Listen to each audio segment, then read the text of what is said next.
Mga kapatid, Nina Ongpao ko, News 5 correspondent. Andito tayo ngayon sa Dangwa dito sa Maynila kung saan dagsana ang mga mamimili ng bulaklak at iba pang pangregalo para sa kanilang special someone.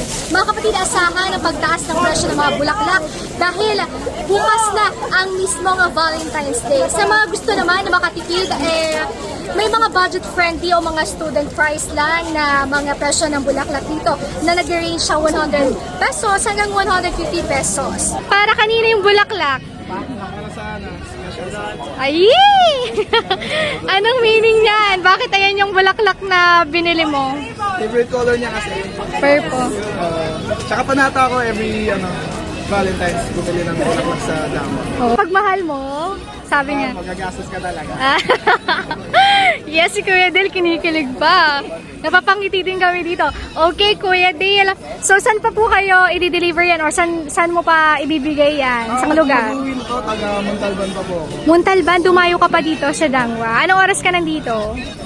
Siguro ang 6 7 a.m.